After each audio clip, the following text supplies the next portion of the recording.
visa qui nous accordera l'accès au ciel. Bien aimé, c'est l'obéissance à la parole de Dieu. Point barre. Il n'y en a pas d'autre. Si on n'obéit pas à la parole de Dieu, des Thessaloniciens, méditez ça. Hein. Ça, ce sont des versets que beaucoup de serviteurs de Dieu ne lisent pas dans leurs assemblées. Comme nous sommes là les dimanches. On ne lise pas ça. Parce qu'on ne veut pas frustrer les enfants de Dieu. Bon, on ne veut pas faire un culte comme d'Adèle. Et l'apôtre Jacques enseignait aux chrétiens, il disait, soyez dans les deuils. Si vous êtes dans les péchés, soyez dans les deuils. Une personne qui vit dans les péchés ne peut pas être joyeuse. Doit être dans un état de deuil. Mon frère Philippe, lis-moi ça. Je me laisse guider par le Saint-Esprit. Tout ça, je me laisse guider. Prends Jacques chapitre 4. Lisons les versets, commençons à partir du verset 7. Je me laisse guider par le Saint-Esprit. Avant de toucher tout ce que j'avais préparé. Rapidement, mon frère, sois souple, s'il te plaît. Gagnons du temps.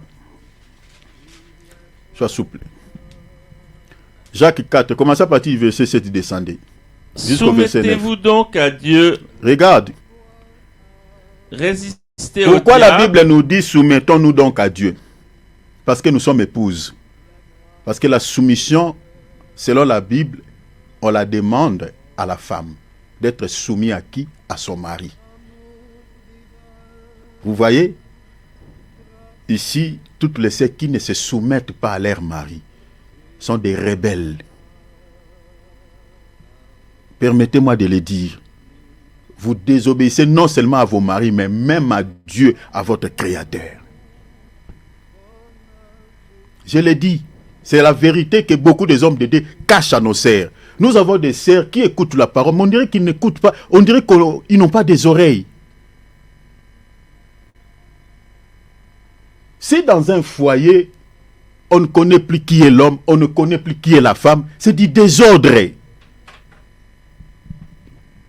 Pour qu'il y ait de l'ordre dans tous les couples, Dieu il a établi des choses, il a mis chacune des personnes dans sa position. Toi tu es l'homme, toi tu es le chef. Toi tu es la femme, tu es sa subalterne. C'est comme ça que Dieu a fait les choses. Mais aujourd'hui, surtout en Europe, n'en parlons pas. On ne connaît plus qui est mari, on ne connaît plus qui est la femme. La position de la femme dans la Bible, selon la parole de Dieu, c'est la soumission. Et toutes les femmes chrétiennes qui ne respectent pas cela, la porte du ciel est fermée. Je vous dis la vérité. Ce n'est pas moi, c'est la parole. Parce qu'on ne désobéit pas seulement à... Vous ne désobéissez pas seulement à vos maris, mais vous désobéissez également au commandement du Seigneur. Et toute désobéissance à la parole de Dieu, c'est condamnable. Maintenant, nous sommes épouses. C'était une parenthèse que j'ouvre, je referme. Nous sommes épouses de Jésus-Christ. Nous sommes aussi sa femme. Et l'apôtre Jacques dit quoi? Nous devons respecter la soumission. La soumission ici, ce n'est pas écraser ta femme. Non, ce n'est pas ça. C'est le respect. C'est la considération. C'est ça en fait. Cela ne dit pas, voilà, parce que certains hommes, ils vont prendre cela et disent, bon, tu entends, hein, tu vois ce que le serviteur de Dieu dit, là, tu dois être soumise. Tout. Non, la soumission, ne prenez pas ça selon la définition de l'encyclopédie. Non, non, non, non. Lisez Éphésiens chapitre 5, lisez à partir du verset, je crois, 22, à partir du verset 29-30, c'est le respect, l'apôtre Paul dit. Tu dois respecter ton mari. C'est ça, en fait, l'essence de cette soumission selon la Bible. Le respect ou l'obéissance. Ce n'est pas il faut écraser parce que tout ça. Non, c'est pas ça. Parce que si tu ne respectes pas aussi la parole, toi aussi Dieu te condamnera l'homme. Donc, vous voyez ici, l'apôtre Jacques nous dit d'être soumis à Dieu. Soumettez-vous donc à Dieu. La raison pour laquelle il dit cela, regarde, la suite, il dit quoi? Allez-y mon frère Philippe, soyons des... Résistez au diable et il fuira loin de vous. Donc cette soumission nous permettra de résister à Satan. En fait, c'est ça l'idée. Bien aimé, quand on lit la Bible, il faut veiller. Parce que si tu lis littéralement, il dit soumettez-vous donc à Dieu et résistez au diable. Et puis tu passes. Pourquoi l'apôtre Jacques commence d'abord par la soumission? Après, il dit résistez au diable. En d'autres termes, tout chrétien qui ne se soumet pas à Dieu, qui n'est pas soumis au Seigneur, ne peut pas résister à Satan. En fait, c'est ça la pensée. Pourquoi aujourd'hui nous échouons dans les combats spirituels? Pourquoi aujourd'hui nous ne parvenons pas à vaincre certains sorciers dans nos familles? Vous voyez un chrétien qui dort la nuit, tout ça, un petit sorcier de leur famille vient l'étrangler les coups. Parce que nous sommes faibles sur les plans spirituels, parce qu'on ne se soumet pas à Dieu. Quand on ne respecte pas Dieu, quand on ne se soumet pas à Dieu, eh bien sur les plans spirituels, dans les combats spirituels, on ne pourra pas résister à Satan. On ne pourra pas. Si nous voulons vaincre les diables, nous voulons résister à Satan, et que l'ennemi puisse pouvoir s'éloigner de nos vies, bien aimé, l'apôtre Paul nous montre, l'apôtre Jacques plutôt nous montre les secrets. La clé c'est quoi? C'est la soumission envers le Seigneur. Cette soumission envers Dieu, c'est-à-dire l'obéissance à Dieu, l'obéissance à sa parole, nous donnera également la résistance face à l'ennemi, et l'ennemi ne pourra pas continuer à se tenir devant nous, il finira par fuir. L'ennemi ne pourra pas nous s'opposer à nous, il fuira. C'est ça en fait la pensée. Mais si on n'est pas soumis à Dieu, on ne peut pas vaincre. On ne pourra pas vaincre l'ennemi. Et continuez. Approchez-vous de Dieu et il s'approchera de vous. Dieu ne s'approche pas de nous, vaïque. Avant que le Seigneur ne s'approche de nos vies, avant que le Seigneur nous rende visite, parce que nous entendons souvent les hommes de Dieu parler sur la visitation divine, la visitation divine. Dieu ne visite pas quelqu'un comme ça. La pensée de cette écriture, c'est quoi? Avant que Dieu ne visite quelqu'un, toi d'abord tu dois faire cette démarche d'aller vers lui. Dieu ne vient pas dans la vie de l'homme d'aller être aimé comme ça, va que non. La Bible dit, approchez-vous. Lui, il est le roi des rois. Ce n'est pas Dieu qui a besoin de nous, c'est nous qui avons besoin de Dieu. C'est comme l'eau et les poissons. Ce n'est pas l'eau qui a besoin des poissons, c'est les poissons qui ont besoin de l'eau pour vivre. C'est comme les arbres et la terre. La terre peut rester même sans arbres, parce que nous avons des terres désertiques où il n'y a rien. Mais cette terre-là subsiste et continue à vivre. Mais aucun arbre ne peut subsister sans la terre. Donc Dieu est comme la terre. Nous sommes comme des arbres. C'est nous qui avons besoin de lui.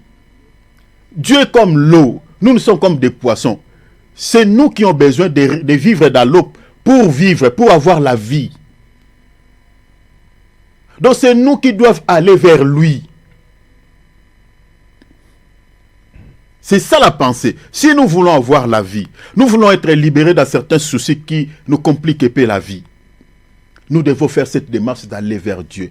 Et c'est ainsi, Dieu aussi se rapprochera de nous. Mon frère, ma soeur, toi tu cherches la délivrance dans un domaine quelconque. Tu cherches la visitation divine dans ta vie, sur un domaine quelconque, un domaine donné.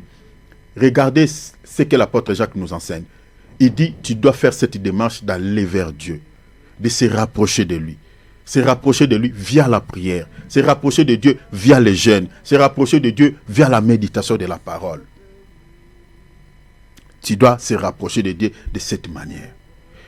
Continuez, et puis il dit quoi? Nettoyez vos mains, pécheurs. Regarde maintenant, c'est ça qui m'intéresse. Il dit, nettoyez vos mains, pécheurs. Purifiez vos cœurs, hommes irrésolus. Un chrétien qui a un mauvais cœur n'héritera jamais le ciel. Parce que dans Matthieu chapitre 5, le Seigneur dit, heureux ceux qui ont le cœur pur, car ils verront le Seigneur. Le royaume des cieux est à eux. Un cœur qui n'est pas lavé, un cœur qui n'est pas purifié, c'est un cœur mauvais aux yeux de Dieu. C'est un cœur qui est mauvais aux yeux de Dieu, qui sent mauvais aux yeux de Dieu. Nous avons des chrétiens rancuniers, des chrétiens qui riminent les gens dans leur cœur, qui ont un cœur amertume. Si tu as ces problèmes avec ces chrétiens, c'est compliqué. Bon, je dis chrétien, mais selon moi, ces genres de personnes ne sont même pas des chrétiens. Comment toi tu peux garder une rancune dans ton cœur contre ton prochain? Tu ne cherches pas à réparer avec ton frère, tu ne cherches pas à s'arranger. Et je ne sais pas, pendant tout ce temps-là où tu gardes la colère dans ton esprit, tu gardes l'amertume dans ton cœur, maintenant tu ne pries pas. Hein? Tu pries comment? Parce que la Bible dit quoi?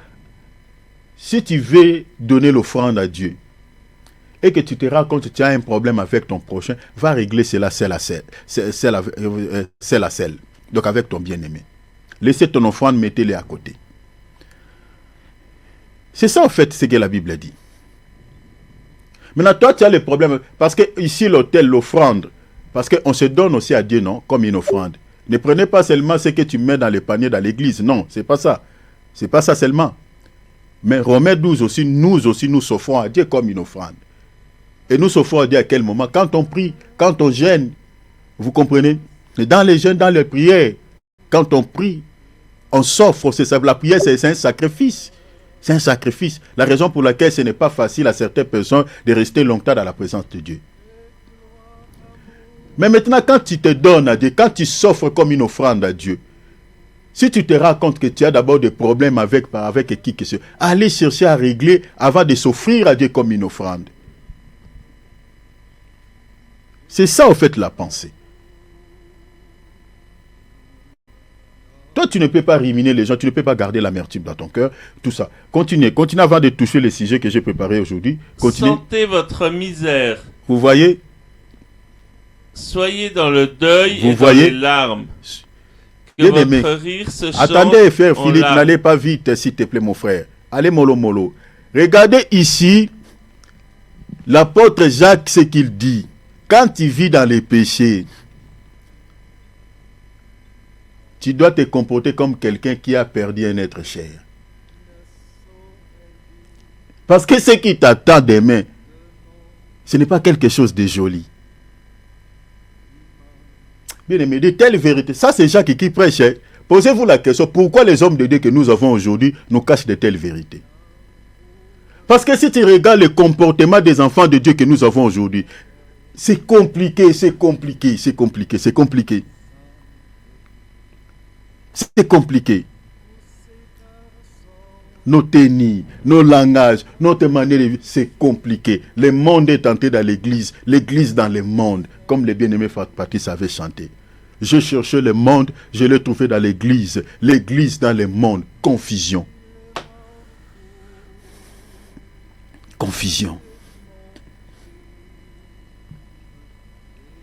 Bien-aimé, si tu vis dans les péchés, tu ne peux pas te sentir en paix dans ton cœur. Tu ne peux pas te sentir joyeux dans ton cœur. Tu dois te sentir comme quelqu'un qui a perdu un être cher. Tu dois te sentir dans le deuil. Parce que il y a quelque chose de malheur qui t'attend demain.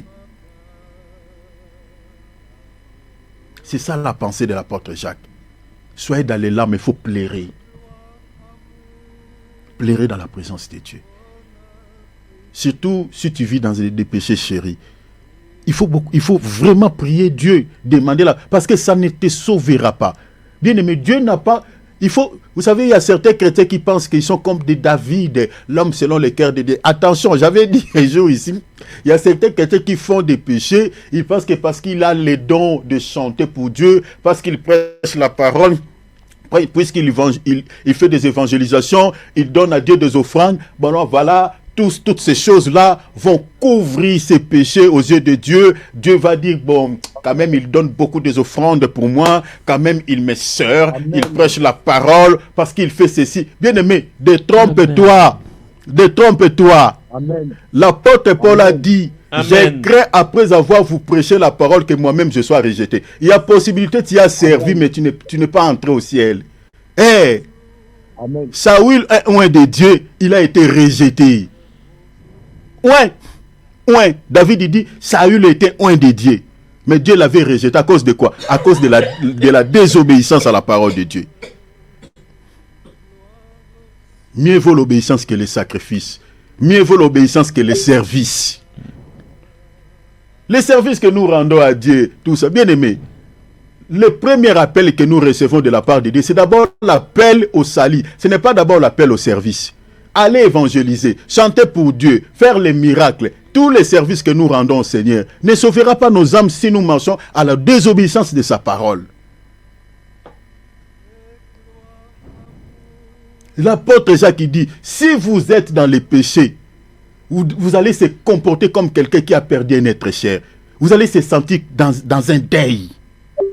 Dans un deuil. Pleurez. Aujourd'hui, vous savez, beaucoup de chrétiens pêchent comment? Pêchent sur les réseaux sociaux. Vous voyez cette technologie que nous avons aujourd'hui. Je bénis un homme de Dieu qui a dit, plus la technologie avance, plus beaucoup de chrétiens rateront le ciel. L'évolution de la technologie aujourd'hui est en train de détruire la vie, la spiritualité, commençant par les hommes de Dieu, jusqu'aux fidèles qui nous écoutent sur des chaises. La technologie est en train de détruire la foi de plusieurs chrétiens. Beaucoup de chrétiens pêchent sur les réseaux sociaux. Aujourd'hui, prenons par exemple la sexualité. Oh mon Dieu, longtemps, nous quand on était des petits, dans des cinémas, il y avait des films adultes et des films pour les enfants.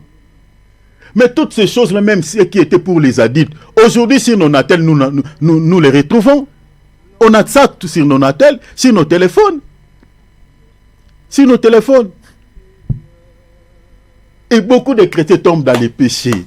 Aujourd'hui, vous n'avez pas à s'inquiéter pour contacter une femme. Peu importe l'endroit où elle peut se retrouver, peu importe le lieu où elle peut se retrouver. Tu peux entrer seulement sur Internet. Vous trouverez, il y a des femmes qui cherchent des hommes. Vous trouverez, il y a des hommes qui cherchent des femmes. Il y a ça. Et moi, tel que je suis là, un chrétien, je conseille toujours aux chrétiens, un vrai chrétien ne peut pas chercher une femme ou un homme sur de telles histoires.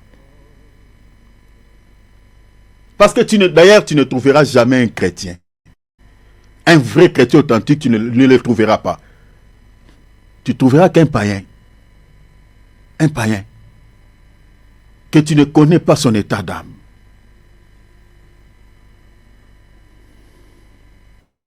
Beaucoup de chrétiens tombent dans les péchés. D'une manière ou d'une autre. Et si tu vis dans les péchés, l'apôtre Jacques dit, ne te réjouis pas. Sois dans un deuil. Pleurez. Parce qu'il y a un malheur qui t'attend. Tu dois te sentir comme quelqu'un qui est misérable. Il dit, soyez dans la misère. Répétez ça, mon frère. Répétez pour que nous puissions écouter bien ça. Répète ça, s'il te plaît, mon bien-aimé. Sentez votre misère. Sentez. Vous voyez ici le contexte de la misère. Hein? Ce n'est pas quand tu n'as pas l'argent, quand tu n'as rien. Non. Ici, l'apôtre Paul dit, tout celui qui est dans les péchés, c'est un miséré. C'est un misérable. C'est un malheureux.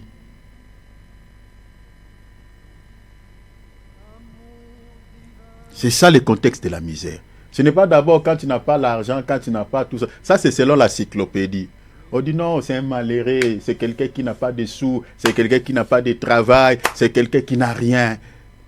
Non, c'est un misérable. Ça, c'est sur le plan physique quand on n'a rien. Mais un misérable, c'est aussi quelqu'un qui vit dans les péchés. Aux yeux de Dieu, c'est un misérable. C'est ça, non? C'est ça, non? C'est ce que le Seigneur dit à l'église de Laodicée, non? Cette église qui était dans les péchés. Il dit, tu ne sais pas, tu es misérable, tu es ni. Bien aimé, lis ça juste cette portion-là. Allez là-bas, et puis on va toucher une portion ici, après on va évoluer. Allez là-bas, rapidement. Apocalypse 3. Lis seulement les versets, je crois, 18. Apocalypse chapitre 3.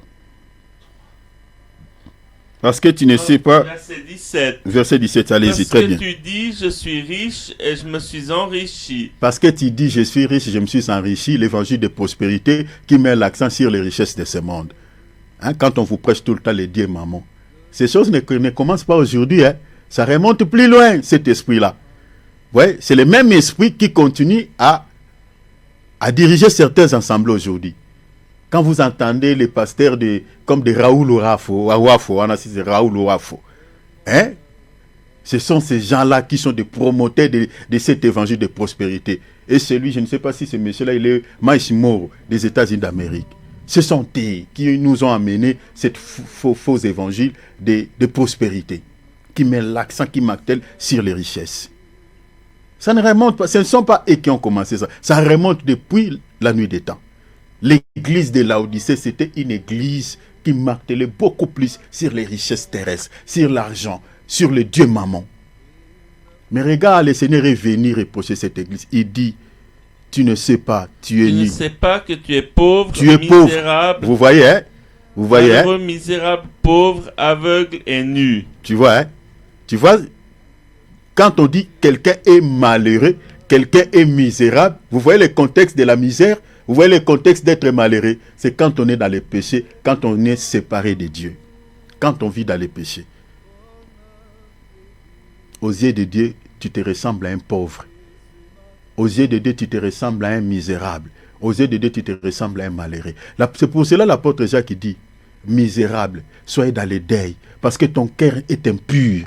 Débarrasse-toi des péchés, obéis à la parole de Dieu. Mets la parole de Dieu en application. Mets la parole de Dieu en pratique. Si tu veux sauver ton âme. Si tu veux sauver ton âme. Le Seigneur dit, tu aimeras le Seigneur ton Dieu de tout ton cœur. De tout ton cœur. De toute ton âme. De toute ta pensée. Le premier et le plus grand commandement. Le primo, ce n'est pas d'abord l'argent. Le primo, ce n'est pas d'abord demander à Dieu quoi que ce soit. C'est d'abord de sanctifier son cœur, d'aimer le Seigneur de tout son cœur. Aimer le Seigneur de tout son cœur, c'est-à-dire obéir à sa parole. C'est ça ce qui est dit dans Jean 14, 23, 24. Le Seigneur dit, celui qui m'aime obéira à ce que je dis. C'est d'obéir à sa parole, mettre sa parole en application. C'est ça aimer Dieu. Et le Seigneur dit, de tout ton cœur, tu aimeras le Seigneur. Les liens entre l'amour et le cœur, c'est-à-dire, si tu aimes Dieu, tu ne laisseras aucune place qui péchait dans ton cœur. Tu ne laisseras aucune place de toute impureté dans ton cœur. Parce que celui qui occupe ton âme, c'est le Seigneur. C'est le Seigneur. Faisons attention. Servir Dieu dans la désobéissance, j'avais dit, c'est de l'hypocrisie. Et c'est un signe qui montre qu'on ne l'aime pas. On n'aime pas le Seigneur. On n'aime pas le Seigneur. Parce que celui qui aime le Seigneur dit, obéis à ce qu'il dit. Obéis à sa parole. Mais, attention, j'avais dit un élément hyper important. L'amour véritable s'exprime par les services ou les bonnes œuvres, si vous voulez. Parce que l'un ne va pas sans l'autre. Par contre, servir le Seigneur dans la désobéissance n'a pas de mots. En fait, c'est de l'hypocrisie, si vous voulez. C'est de l'hypocrisie. Et tu ne peux pas dire aussi que tu aimes le Seigneur, tu obéis à Seigneur sans le servir. Parce que ça marche toujours de pair. Qu'est-ce qui me pousse à le dire? C'est l'épître de Jean, c'est l'enseignement de l'apôtre Jean, dans l'épître de 1 Jean, chapitre 3, verset 18. L'apôtre Jean nous enseigne, il dit, « Mes enfants, n'aimons pas seulement en parole avec de beaux discours. Faisons preuve d'un véritable amour qui se manifeste par quoi? Par des actes, en d'autres termes, par les services. Si on aime Dieu, on le servira. Si nous aimons réellement Dieu, on va aussi le servir. On ne va pas te forcer de servir Dieu. Vous savez, chers enfants de Dieu, je vous donne seulement mon témoignage. Moi, j'ai servi Dieu dans des moments très, très compliqués. Et puis, je ne forçais pas pour pouvoir servir Dieu. Depuis l'Afrique, je servais Dieu dans les bateaux quand j'effectuais, par exemple, mes voyages dans les provinces, à l'Équateur. Et à l'époque, on voyageait vraiment dans des conditions très, très difficiles. Les gens qui ont effectué des voyages Kinshasa à l'Équateur, ils savent les conditions. Je ne sais pas si ces conditions ont changé, mais les gens savent les conditions sur lesquelles les gens effectuaient les voyages pour aller, par exemple, à Lissala, Bumba, à Kisangani, tout ça. Les gens voyagent dans des conditions très compliquées. Et surtout si les bateaux échouent dans les sables. Aïe, aïe, aïe, aïe, aïe, aïe, aïe. Fait l'échouement, bien aimé, c'est très compliqué. Il y a la mort, les gens meurent, tout ça. Vraiment, c'est compliqué. Il y a la mort qui entre, des maladies, des choléra qui entrent, tout ça. Beaucoup de soucis.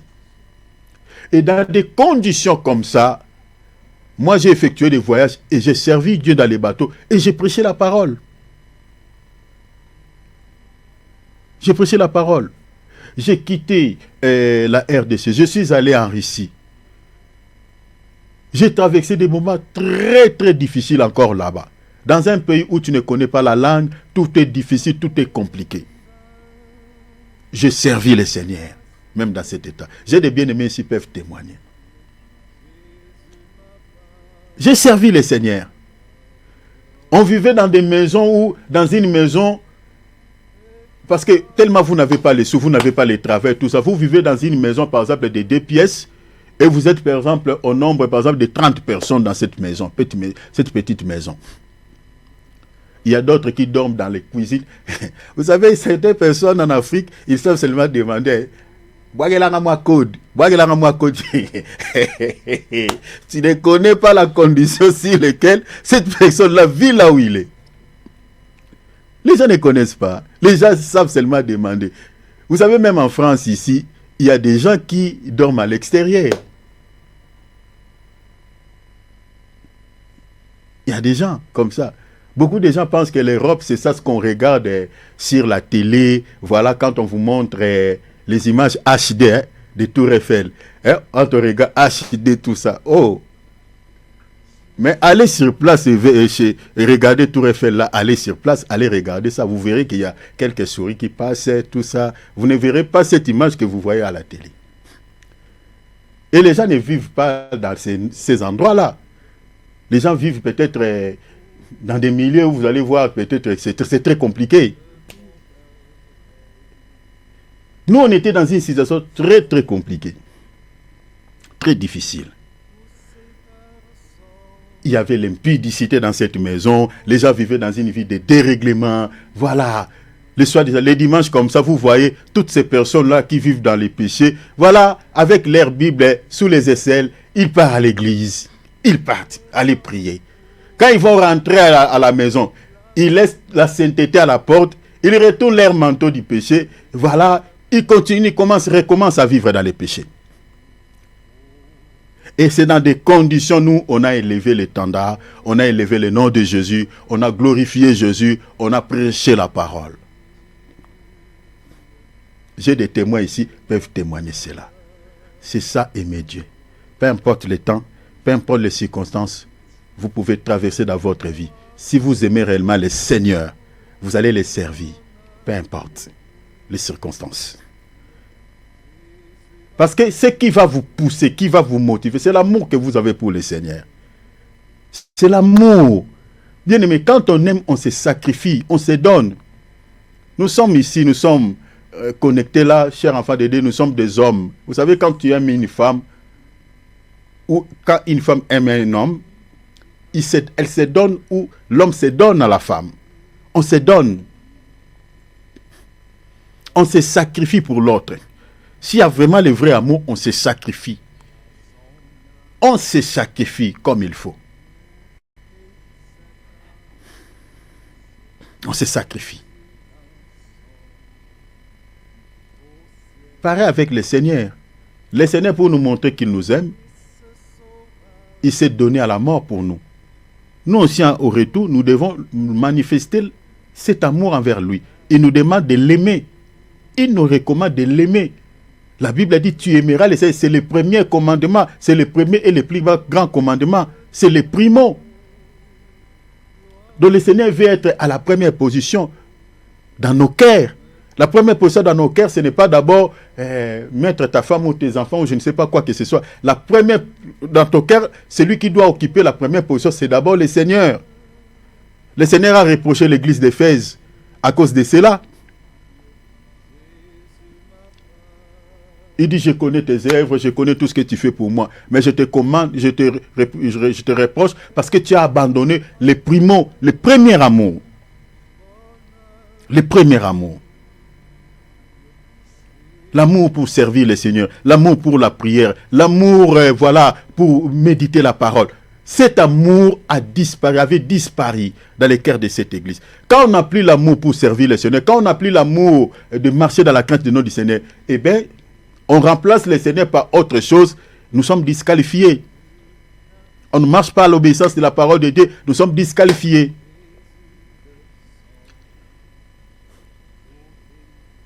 L'amour véritable s'exprime par les services, par les actes, les bonnes œuvres, les bonnes actions. C'est ça ce que l'apôtre Jean explique ici.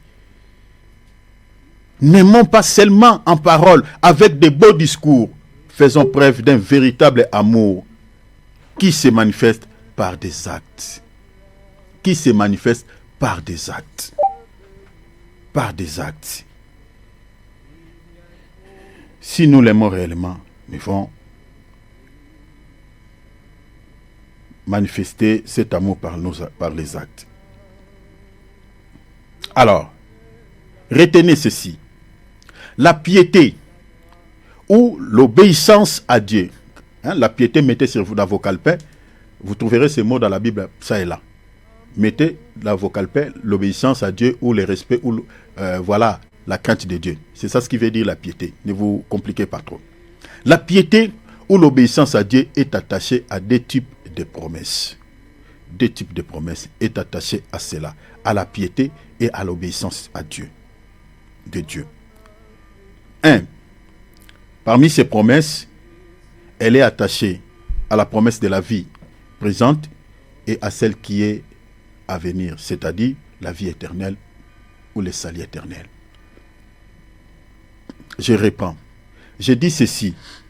La piété ou l'obéissance à Dieu, parce que la piété égale l'obéissance à Dieu, je dis est attachée à deux types de promesses. Donc tout celui qui obéit à Dieu, tout celui qui a une vie de piété, doit comprendre que cette obéissance envers le Seigneur, cette vie de piété est liée à ces deux types de promesses, parmi lesquelles nous avons la promesse de la vie présente et celle qui est à venir. Donc l'obéissance à Dieu nous accordera ces deux types de promesses. Sur la terre, le Seigneur se souviendra de nous, et dans les jours à venir, le Seigneur aussi se souviendra de nous. On va lire une écriture. 1 Timothée chapitre 4, verset 8. Je lis dans la traduction Genève 79. Ici, c'est bien expliqué. On dit, exerce-toi à la piété, à l'obéissance. Car l'exercice corporel est utile à peu de choses, tandis que la piété ou l'obéissance à Dieu est utile à tout. Regarde, l'apôtre Paul met 2 points, il dit, elle a la promesse de la vie présente et de celle qui est à venir, c'est-à-dire les salis. Vous voyez, l'obéissance à Dieu, ce qui peut donner comme récompense à une personne. Vous avez vu ça? Cher enfant de Dieu, quand on obéit à Dieu, vous savez, quand Dieu nous demande quelque chose, c'est pour notre intérêt. C'est pour notre bien. C'est pour notre bien. Donc nous avons tout intérêt d'obéir à Dieu, de respecter Dieu. Si dans ta concept, tu sais que tu ne marches pas vraiment dans la crainte de notre Seigneur, tu dois fournir des efforts de marcher dans la crainte de notre Seigneur. Parce qu'il y a des bénéfices, il y a des récompenses, parmi lesquelles la Bible dit quoi? Il y a une promesse dans la vie présente que Dieu accomplira, c'est-à-dire Dieu se souviendra de nous physiquement. Et puis, il y a une promesse à venir. Je vous explique déjà. Regardez, on va lire une écriture pour que vous puissiez comprendre ces promesses. Lisons Matthieu 19, 29. Vous allez comprendre cela. Regardez, la Bible dit rapidement, quiconque aura quitté à cause de mon nom ses frères et ses sœurs, ou son père, ou sa mère, ou sa femme, ou ses enfants, ou ses terres, ou ses maisons, le Seigneur dit quoi? Recevra les centiples et héritera la vie éternelle. Vous voyez ces deux types de promesses. On nous parlait des centiples, dans ces siècles ici, les centiples, et puis dans les siècles à venir, on parlait de l'héritage de la vie éternelle. Les centiples, ce sont des bénédictions matérielles. Dieu te bénira peut-être avec un travail, Dieu te bénira avec la santé, Dieu te bénira avec les enfants, Dieu te bénira avec, par exemple, de l'argent, Dieu te donnera beaucoup de choses sur le plan physique. C'est ça ce qui veut dire les centiples. Et dans les siècles à venir, le Seigneur te donnera aussi la vie éternelle. En fait, c'est ça, c'est deux types de promesses qui sont liées, qui sont attachées à la piété, à la vie de piété ou à la vie de l'obéissance à Dieu ou à la parole de Dieu.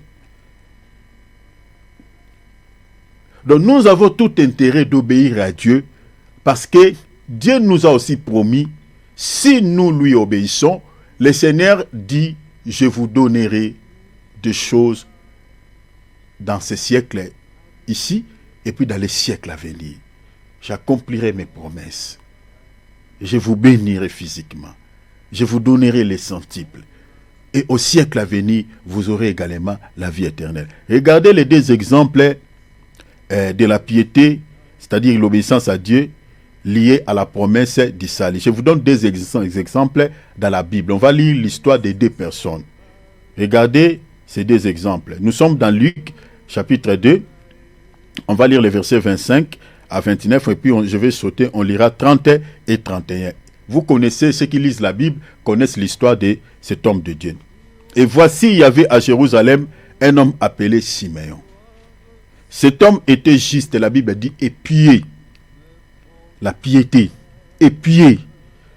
C'est-à-dire, il était quelqu'un qui craignait Dieu. Il était quelqu'un qui respectait Dieu, qui marchait à l'obéissance de Dieu. C'est ça la piété. La Bible dit, cet homme était juste épié. Maintenant, la Bible dit, il entendait la consolation d'Israël. Et le Saint-Esprit, la Bible dit, était sur lui. Je prends le verset 26 plutôt. Il avait été divinement averti par le Saint-Esprit qu'il ne mourrait point avant d'avoir vu. Soulignez cela. Le Saint-Esprit lui avait averti qu'il ne connaîtra pas la mort avant d'avoir vu qui vit le Christ du Seigneur. Le Saint-Esprit lui avait dit, tu ne connaîtras pas la mort sans avoir vu le Christ du Seigneur. Ici, pourquoi le Saint-Esprit est venu lui avertir, lui dire, lui faire cette promesse, qu'il ne pouvait pas mourir sans avoir vu le Christ du Seigneur. C'était à cause de sa justice et de sa piété. Parce que s'il était un homme de péché, je vous dis au nom de Jésus-Christ, le Saint-Esprit ne pouvait pas venir lui donner cette promesse. Jamais, jamais. Ce qui a poussé le Saint-Esprit de venir accomplir cette promesse, de lui dire que Siméon, dans ta vie, tel que tu es là, tu ne mourras pas. Peu importe, même si tu fais un accident de circulation routière, même si tu tombes malade, même si on te met un poison dans un breuvage, on te donne un breuvage mortel, tu ne connaîtras jamais la mort. Sans que ce que je viens de te dire, sans que cette promesse ait son accomplissement dans ta vie. À cause de quoi? À cause de sa piété. Cher enfant de Dieu, tout enfant de Dieu qui marche dans une vie de piété, tout enfant de Dieu qui marche dans une vie à l'obéissance de la parole de Dieu, même si le Seigneur ne vient pas te souffler à l'oreille, toi-même tu dois comprendre dans ta vie telle que tu es là, ta vie est liée aux promesses, à ces promesses. Ton salut d'abord est garanti. Sur la terre, le Seigneur se souviendra de toi. Aujourd'hui, beaucoup des enfants de Dieu plairent dans leur vie, plairent beaucoup. Ils n'ont pas de travail, ils n'ont pas ceci, ils n'ont pas cela. Vous savez aussi, il y a aussi beaucoup de raisons par rapport à cela. Parce que si vous vérifiez la vie de ces chrétiens-là, vous allez voir quelque part, ils ne marchent pas dans la crainte de Dieu. Ils n'ont pas une vie de piété. Ils n'ont pas une vie à l'obéissance de la parole de Dieu. Parce que Dieu ne ment pas. Dieu nous a promis nous a donné deux types de promesses, parmi lesquelles le Seigneur nous a promis les centuples sur la terre, et puis dans les siècles à venir, la vie éternelle. Il se souvient, il ne nous délaissera jamais.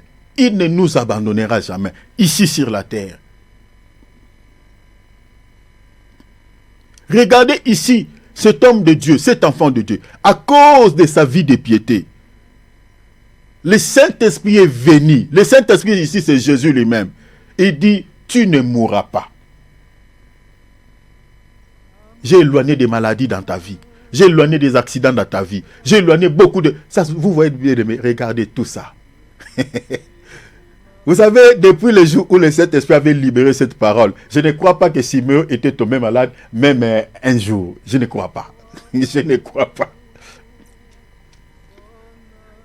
Le Seigneur était avec lui. L'Esprit de Dieu était avec lui. Il protégeait sa santé. Il protégeait sa vie. Quand il traversait la route, il ne pouvait jamais connaître un accident. Parce que Dieu devait tenir sa promesse. Regardez dans le verset 27. Il vint au temple, Simeon, poussé par l'Esprit. Le Saint-Esprit l'a poussé, l'a conduit dans le temple. Qu'est-ce qu'il est allé faire là-bas? Pourquoi le Saint-Esprit l'a conduit dans le temple? Parce que cette promesse devait maintenant s'accomplir. Dieu devait maintenant tenir sa promesse dans la vie de ces derniers. Et comme les parents appartenaient les petits-enfants Jésus, le Christ, pour accomplir à son égard ce qu'ordonnait la loi.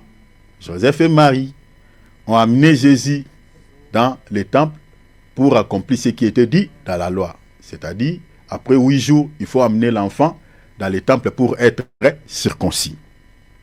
Dans le verset 28, maintenant Simeon, la Bible dit, va recevoir le petit. Il récit dans ses bras et bénit Dieu. Regarde, et la Bible dit, bénit Dieu et dit, dans le verset 29, maintenant Seigneur. Alléluia. Vous voyez, ça c'est magnifique. Il dit, maintenant Seigneur, tu laisses ton serviteur s'en aller en paix, selon la parole, selon ta parole, car mes yeux ont vu. Vous voyez la raison pour laquelle le Saint-Esprit l'a conduit dans les temples. Pendant qu'il était en train de parler ici, c'est le Saint-Esprit qui était en train de souffler à Simeon que souviens-toi de cette parole que j'avais libérée, que je t'avais dit que tu ne connaîtras pas la mort sans avoir vu le Christ du Seigneur. Or, le Christ dont le Seigneur lui parlait, c'était par rapport à son salut. Regarde ici dans le verset 30, il dit, car mes yeux ont vu. Or, le Saint-Esprit lui avait dit quoi? Tu verras le Christ, le salut, tu le palperas. Il dit, car mes yeux ont vu ton salut. Et dans le verset 34, il dit, salut que tu as préparé devant tous les peuples. Gloire à Dieu. Vous voyez, Dieu a tenu sa promesse. Donc, ce que Dieu lui avait promis, c'était quoi? Les salis. Simeon ne pouvait jamais connaître la mort sans toucher les salis, sans recevoir les salis. Dieu lui a accordé les salis gratuitement. Pourquoi?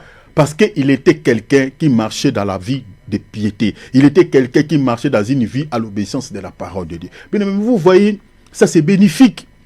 Quand on marche à l'obéissance de la parole de Dieu, bien aimé, Dieu nous accorde la vie. La vie d'abord sur la terre, ici le Seigneur se souviendra de nous. Et dans les jours à venir, le Seigneur n'abandonnera pas nos âmes dans les séjours des morts ou dans les shéol, en enfer. Regardez un deuxième exemple. Actes chapitre 10, versets 1 et 2. Deuxième exemple. Il y avait à Césarée un homme appelé Corneille. Les chrétiens qui lisent la Bible connaissent cette histoire. Qui était officier dans la troupe romaine appelée Corotte. Italienne. Corotte italienne, voilà. Verset 2. La Bible dit quoi? Il était pieux comme Simeon. La vie de piété. C'est quelqu'un qui obéissait à Dieu. La Bible dit il était pieux et craignait Dieu avec toute sa maison. Nous voulons voir des familles comme ça. Le Messie et toute sa famille craignaient Dieu. Marchaient dans une vie de piété. Aujourd'hui, vous verrez dans certaines familles, peut-être il y a seulement un seul chrétien. Tous les autres sont des païens. Chacun avec sa vie. Vous voyez là-bas, c'est compliqué. Hein? Dans certaines familles, vous trouverez un chrétien, il est en train de prier. Mais l'autre là-bas, il a mis une musique profane qui est en train d'embêter ces chrétiens-là. Frère païen, si tu as l'habitude de faire ça, sachez-le qu'un jour, Dieu te frappera. Dieu te frappera. Il y a beaucoup d'enfants de Dieu qui ne comprennent pas. Un enfant de Dieu qui est en train de prier, toi tu mets des choses qui est en train de concentrer ces chrétiens. Tu es en train de faire des choses qui est en train de distraire cet enfant de Dieu. Mais tu pêches contre Dieu. Parce que ça lui déconcentre. Il y a certaines personnes, vous voyez un enfant de Dieu qui prie. Vous êtes en train de discuter, vous êtes en train de causer, et vos bruits arrivent même là où cet enfant de Dieu est en train de prier. Il cause avec son Dieu. Il y a des gens qui n'ont pas le respect vers Dieu. Vous voyez un chrétien qui prie, il est devant les rois des rois. Regardez même devant les rois de ce monde. Regardez l'attitude des gens devant les rois de ce monde. Même si le roi là n'est pas le roi de votre pays, mais devant une personnalité, une autorité d'une nation, tout le monde, il a une attitude, il a un comportement, il doit adopter. Parce qu'il est devant une autorité. Mais Dieu, il est le roi des rois. Il est supérieur à toutes les autorités. Vous voyez un chrétien, il est en train de causer avec son père. Il est en train de prier son Dieu. Et il y a des autres, ils discutent tranquillement, ils font du bruit et ça ne les inquiète pas. C'est pour cela qu'il y a certains qui sont frappés par des maladies mystiques. Parce que Dieu se met en colère. Cela ne réjouit pas le cœur de Dieu. Bien aimé, respectons Dieu, même dans des petites choses. Quand vous voyez ton frère, ta soeur, il est en train de prier, il est en train de causer avec son père. Bien aimé, évitez des dérangements. Vous allez les déconcentrer. Ça ne plaira pas au Seigneur.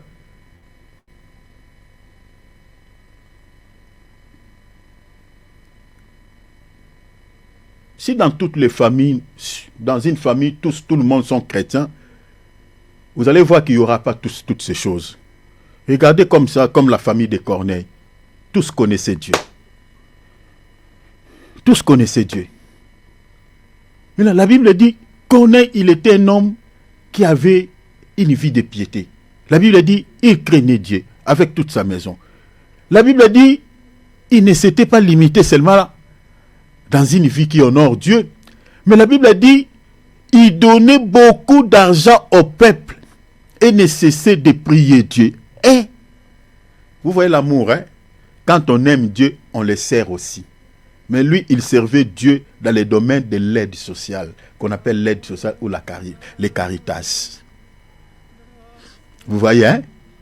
C'est pour ça que je vous dis que l'amour en parole n'existe pas. L'amour, si on aime réellement, l'amour s'exprime aussi par les actes, de bonnes œuvres. Maintenant, lui, le don qu'il avait reçu de Dieu, c'était quoi? La libéralité. D'aider les gens financièrement. Mais si tu as la possibilité d'aider les gens financièrement, tu as la possibilité de servir Dieu dans les domaines de compassion. Sers Dieu dans ces domaines-là. Ne sers pas Dieu seulement dans les domaines de prédication ou voilà, je ne sais pas quoi, ou dans l'intercession. Parce que Dieu a distribué les dons à chacun d'entre nous. Nous avons des dons des Éphésiens, chapitre 4, hein, les ministères, les 5 dons ministères que nous retrouvons là-bas. Nous avons aussi Romains 12, les ministères de compassion, les ministères de libéralité. Vous voyez, tout ça, ce sont des ministères. Parce qu'il y a d'autres personnes qui ont cette capacité de compatir avec les gens. Il a ça, de rendre visite aux gens qui sont dans la détresse. Il y a ça, c'est aussi un don. Il y a d'autres, c'est la libéralité.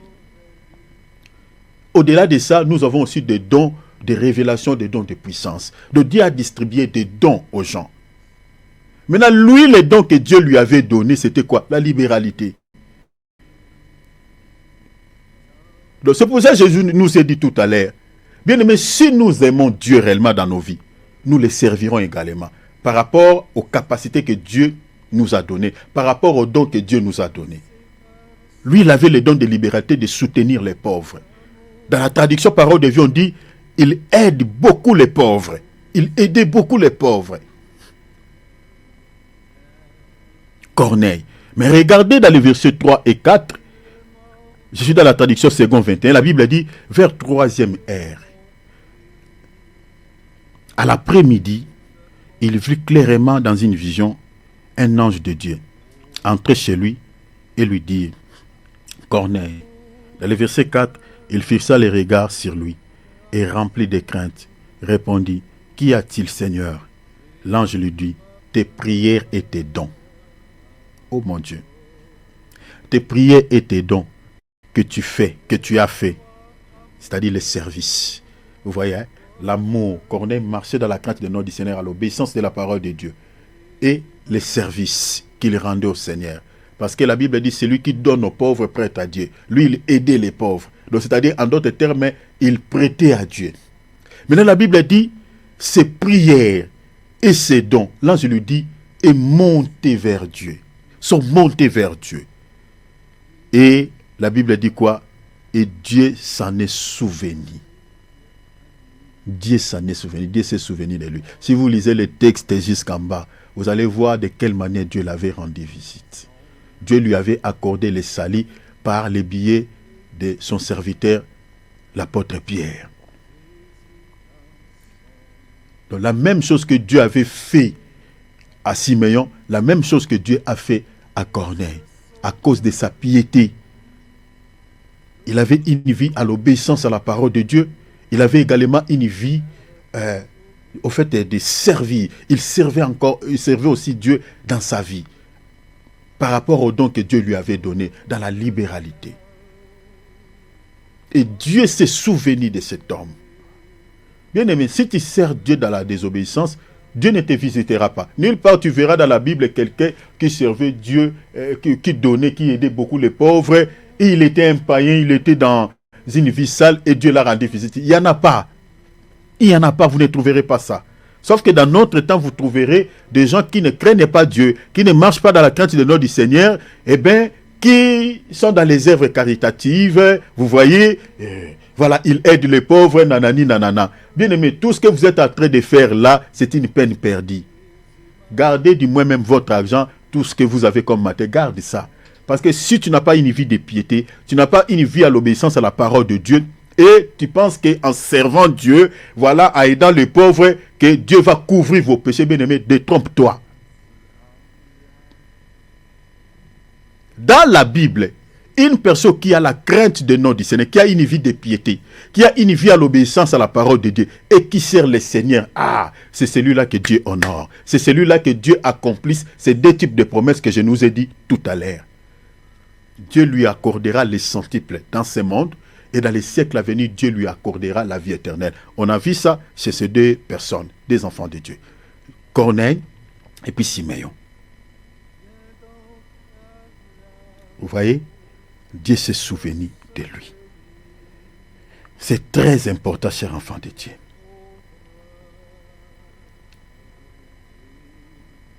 Attention avec l'hypocrisie, l'apparence de la piété. Parce que l'hypocrisie, selon la Bible, est définie comme une apparence de la piété. C'est une hypocrisie. C'est-à-dire, on se fait passer pour quelqu'un qu'on n'est pas. En réalité, tu es un païen. C'est comme je nous avais dit, je connaissais un frère, bien aimé. Ces frères-là, ils servaient le Seigneur, entre guillemets. Il a la libéralité, il aime aider les gens, il aime servir le Seigneur. Mais le jour où le Seigneur m'avait révélé son état d'âme, bien aimé, c'est quelqu'un qui était dans la sorcellerie. Donc tout ce qu'il faisait là, ce n'était que des apparences, des semblants. Son cœur n'était pas à Dieu. Son cœur n'était pas donné totalement à Dieu. Il n'avait pas donné sa vie totalement à Dieu. Il servait Dieu tout en étant dans la sorcellerie. Donc je dis, mais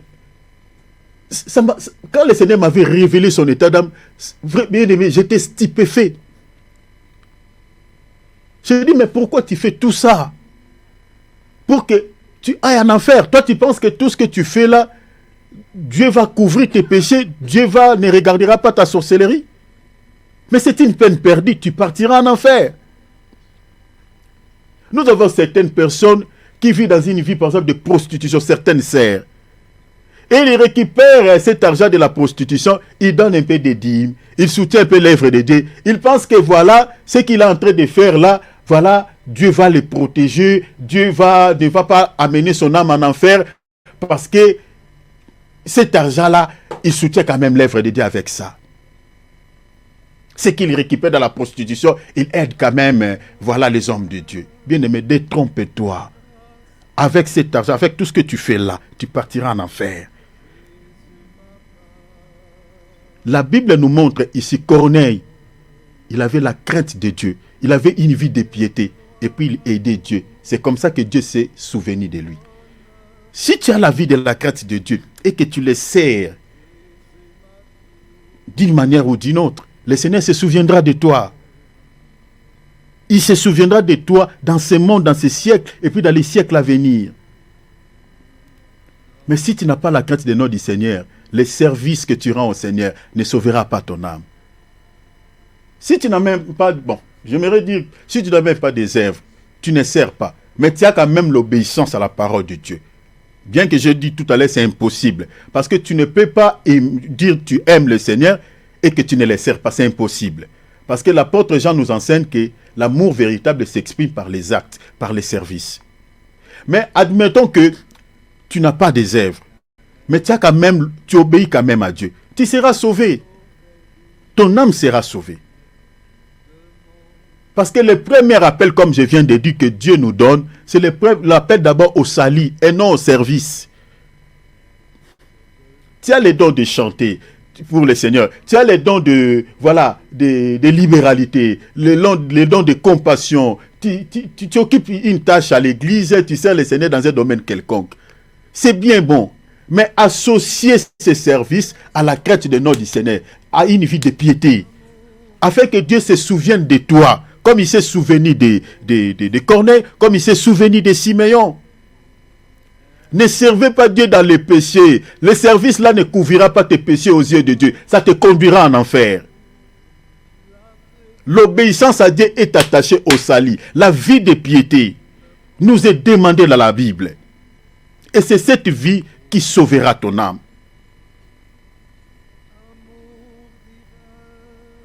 Tite chapitre 2, versets 11 à 12. Car la grâce de Dieu, source de salut, pour tous les hommes, a été manifestée. La Bible dit, elle nous enseigne à renoncer à l'impiété. Nous sommes dans les temps de grâce. Nous sommes dans la dispensation de la grâce. Tout ça, Dieu, pardonne le péché. Dieu ne regarde plus nos iniquités. C'est bien. Nous sommes dans la dispensation de grâce. Dieu ne nous impute pas nos péchés. Mais attention, la Bible dit ici, la grâce de Dieu est une source du salut. Donc, le salut est possible dans cette dispensation. C'est-à-dire, si cette dispensation arrive à sa fin, la porte de la grâce se refermera. Parce que le temps est en train d'aller vers sa fin. Très bientôt, cette porte de la grâce se refermera. Il y aura plus, donc le salut ne sera plus possible. Donc ici, je lance directement l'appel à toutes ces personnes qui n'ont pas encore donné leur vie à Jésus-Christ de pouvoir faire cette démarche, de recevoir le salut dans cette dispensation. Parce qu'après l'enlèvement de l'Église, ça sera le règne total de l'Antichrist. Ça sera compliqué d'être sauvé à ce temps-là. Parce que le monde tout entier sera en fait rempli de mal. Parce que ça sera le règne total de Satan. Parce que le Saint-Esprit partira avec l'Église dans la félicité. Donc la porte de la grâce se refermera. Donc la grâce dont on fait mention ici, source de salut, c'est cette grâce, c'est ce temps ici que le Seigneur nous a accordé pour pouvoir être sauvés. Maintenant la Bible dit quoi? Cette grâce nous enseigne quoi? La grâce nous enseigne à renoncer à l'impiété. À l'impiété, c'est-à-dire à toute désobéissance face à la parole de Dieu. C'est ça l'impiété. Et la Bible dit quoi? Et aux convoitises mondaines. Ayez, convoitise du monde. Convoitise du monde. Nous avons des chrétiens qui convoitent le monde. Mon frère, ma sœur, si tu vis dans une vie de la convoitise, c'est très compliqué. Hein? C'est très compliqué pour toi. Tu dois travailler là-dessus. Tu dois prier le Seigneur, que le Seigneur enlève cet esprit de convoitise dans ton cœur. Je connais pas mal de sœurs qui ont, ici en Suisse, je connais pas mal de sœurs chrétiennes, mais qui vivent dans une vie de convoitise comme pas possible. Ils sont très attachés au monde, très attachés aux choses de ce monde. La convoitise mondaine. C'est condamnable dans la parole de Dieu. Maintenant, la Bible dit, elle nous enseigne à renoncer à l'impiété et aux convoitises mondaines et à vivre dans les siècles présents, la Bible dit quoi? Selon la sagesse, la justice et la piété. La piété à l'obéissance de Dieu. C'est ça ce que la grâce nous enseigne. La grâce de Dieu ne nous enseigne pas à continuer à vivre dans les péchés, comme l'apôtre Paul dit, pour que la grâce, la grâce abonde. Non. La grâce de Dieu nous enseigne à marcher à l'obéissance de la parole de Dieu. La grâce de Dieu nous enseigne à mener une vie de piété. Mais malheureusement, le constat est amer. Aujourd'hui, beaucoup de chrétiens ressemblent à des tombeaux blanchis. Ils ont l'apparence de la piété. Cela ne nous étonne pas. L'apparence de la piété fait partie des signes qui nous montrent que nous sommes à la fin des temps. Les comportements que nous retrouvons chez certains chrétiens aujourd'hui, qui vivent, ils sont chrétiens, comme aujourd'hui nous sommes le dimanche, ils chantent pour Jésus, ils prient Jésus, mais ils vivent confortablement comme des païens. Ils vivent dans la convoitise de ce monde. Cela n'est pas étonnant. Cela fait partie également des signes qui caractérisent que nous sommes réellement à la fin des temps.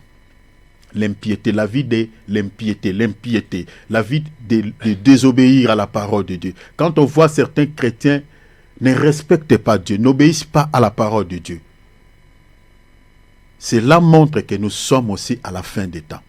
Parce que ça fait partie des signes.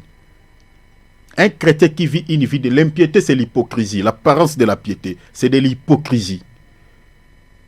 C'est de l'hypocrisie. On est, entre guillemets, chrétien, on prie le Seigneur, on connaît Jésus, mais on vit confortablement dans les péchés. C'est ça ce qu'on appelle l'hypocrisie ou l'apparence de la piété. Et cela fait partie des signes qui nous montrent que nous sommes à la fin des temps. Regardez 2 Timothée 3, 1 et 5. Sachez donc dans les derniers jours, c'est-à-dire à la fin des temps. C'est ça ce qui veut dire cette expression. Dans les derniers jours, à la fin des temps. La Bible dit, il y aura des temps difficiles. Les hommes seront égoïstes. C'est ça ce qu'on voit aujourd'hui. Les gens qui ont des moyens refusent d'aider ceux qui n'ont pas de moyens. Amis de l'argent. Surtout en Europe, cette prophétie s'est accomplie littéralement. Pas seulement en Europe, mais partout à travers le monde. Les gens aiment trop l'argent. Les gens travaillent dur pour avoir de l'argent. Ce n'est pas mauvais, c'est bien. Mais si vous n'avez pas la vie de l'Esprit, vous n'avez pas la vie de Dieu, vous n'avez pas une vie d'intimité avec Dieu, eh bien, vous ne serez pas sauvés. Vous êtes déjà touchés par cet esprit qui contrôle ce monde. Amis de l'argent, les gens sont prêts à tout. Sont prêts à tout. Regarde la guerre, par exemple, qui se passe entre la Russie et l'Ukraine. Qu'est-ce que vous pensez? C'est des business qui se font. Si vous fouinez, vous regardez, c'est de l'argent. Ce qui se passe entre la RDC et le Rwanda, c'est à cause de l'argent.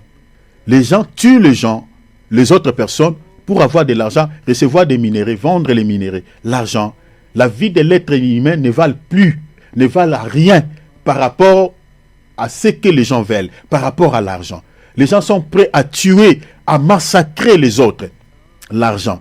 Cette prophétie s'est accomplie de manière littérale dans notre temps. L'apôtre Paul dit, à la fin des temps, au dernier jour, les gens seront amis de l'argent. C'est ça ce qu'on voit. Fanfaron, hautain, lolendo, orgueilleux, blasphémateurs. Les gens blasphèment. Les gens sont devenus des blasphémateurs face à la parole de Dieu. Rebelles à leurs parents. Les enfants frappent leurs parents. En Europe, n'en parlons pas. C'est fréquent en Europe. Vous voyez les enfants qui tapent leurs parents. Ce sont des enfants maudits. Maudits. Ingrats, l'ingratitude. C'est fréquent dans notre temps. C'est fréquent. Vous avez fait du bien à quelqu'un, mais il va vous donner, vous rendre le mal par rapport au bien que tu l'avais fait. Aujourd'hui, les gens sont comme ça. L'ingratitude, l'irreconnaissance, irréligieux, insensibles, déloyaux. Les gens sont infidèles, les gens ne sont plus honnêtes. Il y a des chrétiens qui sont malhonnêtes, calomniateurs, intempérants, cruels, ennemis des gens de bien, traîtres, emportés, enflés d'orgueil, aimant le plaisir plus que Dieu. ayant l'apparence de la piété. Ayant l'apparence de la piété. Vous voyez tout ce que l'apôtre Paul a cité ici. L'apôtre Paul dit, ce sont des choses qui se trouvent dans les cœurs des gens. Mais l'apôtre Paul dit, malgré tout ce que je viens de dire là, tous ces péchés, amis de l'argent, fanfarons, hautains, insensibles, déloyaux, et tout ça, intempérants. Il dit, mais tout ce que ces gens-là gardent, c'est quoi? L'apparence de la piété. Ils se ressemblent aux gens, aux hommes pieux, honnêtes. Mais dans leur cœur, ils sont loin de ce que les gens observent physiquement dans leur vie.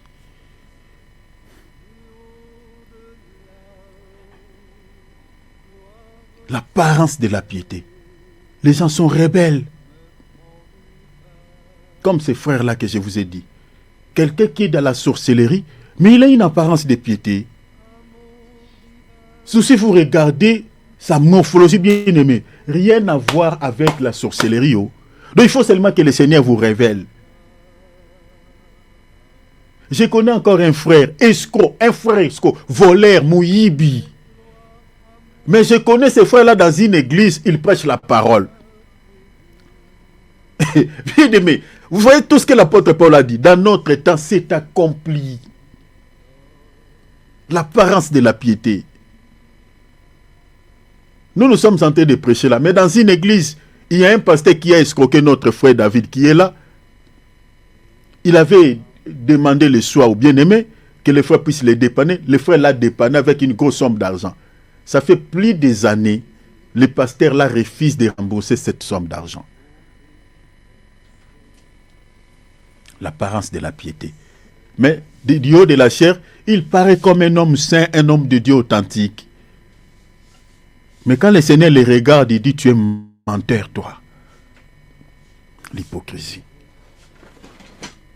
Soyons prudents, je vais m'arrêter ici. Chers enfants de Dieu, la Bible nous enseigne à mettre la parole de Dieu en application. À ne pas vivre dans une vie de l'impiété, mais à vivre une vie de piété, une vie d'obéissance à Dieu. Je crois que je continuerai le mercredi, je finirai cette portion qui est restée sur l'obéissance. Et le samedi, par la grâce de Dieu, à moins que le Seigneur me dise autre chose, je continuerai sur le sujet que j'avais préparé déjà. Donc, marchons à l'obéissance à la parole de Dieu. Obéissons au Seigneur. Respectons Dieu. Si nous marchons dans une vie de piété, le Seigneur accomplira ces deux types de promesses que je nous ai révélées tout à l'heure. Il se souviendra de nous dans ces siècles et dans les siècles à venir, le Seigneur n'abandonnera pas nos âmes. Il nous accordera la vie. On a vu des exemples ici des bien-aimés Siméon et de Corneille. C'était des hommes pieux et on a vu comment Dieu s'est souvenu de ces gens. À cause de leur piété, le Seigneur s'est souvenu, le Seigneur les a donnés, les salis gratuitement à cause de la piété. La piété t'accordera les salis, la crainte du nom du Seigneur, l'obéissance à la parole de Dieu. Sois conscient de cela. Ne mène pas une vie chrétienne de masse. Parce que les autres font ça, toi aussi tu veux le faire. Bien aimé, la Bible dit chacun comparaîtra devant les tribunaux de Christ. Tu ne seras pas accompagné. Tu seras seul devant le Seigneur. La preuve en est le jour, le jour de la mort, nous ne sommes pas accompagnés. Chacun meurt à son tour. Tu partiras seul. On te laissera dans la tombe seul. Même si les gens te plairent comment? Ils plairont et après le plaire, ils vont reprendre leur vie normale. Tu seras seul devant Dieu. Tu seras seul devant les tribunaux de Christ. Marchez dans la crainte du nom du Seigneur. Toute désobéissance à la parole de Dieu, la Bible nous avertit que cela ne nous épargnera pas de l'enfer. Faites attention mon frère, faites attention ma sœur. L'apparence de la piété ne te servira à rien. L'hypocrisie. Dans ton cœur, tu sais que tu es méchant. Dans ton cœur, tu sais que tu n'as pas la crainte de Dieu. Dans ton cœur, tu sais que tu es orgueilleux. Dans ton cœur, tu sais que tu as une vie impure, une vie sale.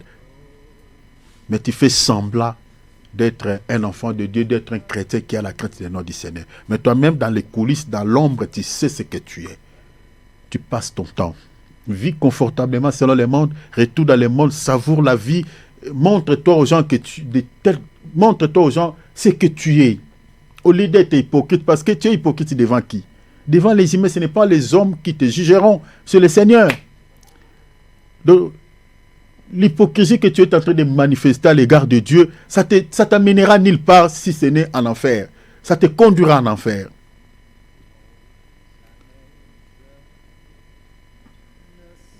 Obéis à la parole de Dieu. Marchez dans la crainte de notre Seigneur. La sainteté nous est demandée. Prenez le temps de prier. Si tu as des péchés chéris, prie le Seigneur. Que le Seigneur puisse travailler ton cœur afin d'abandonner ces péchés. Que le Seigneur enlève ce goût de péché dans ton esprit. Qu'il te donne une vie de la crainte de son nom. Abandonne-toi entre les mains du Seigneur. Quand tu pries Dieu, bien-aimé, abandonne-toi. Regarde-moi quand nous prions ensemble, bien-aimé. Des fois, je ne supporte pas l'onction de Dieu. Je me laisse. Je me sens comme si je suis seul. Et des fois, je me retiens tellement parce que je dirige. Mais si je suis seul, bien aimé, je peux me laisser. Et puis, c'est fini. Quand tu pries, bien aimé, abandonne-toi entre les mains de ton Père. C'est lui ta vie, c'est lui ton salut. Ouvrons nos micros, nous allons prier. Oh mon Dieu. Demande la grâce de Dieu. Demande l'aide de Dieu. Ton papa t'a parlé. Sois soumis à lui. Ne sois pas un hautain, mais sois soumis à Dieu. Respecte ton Créateur. Demande son aide dans votre vie. À la manière dont tu as compris ces messages, demande sa grâce. S'il vous plaît, prions. Merci Papa, pour ce message. Bénis mon frère Pierre qui nous l'a donné. Et je te demande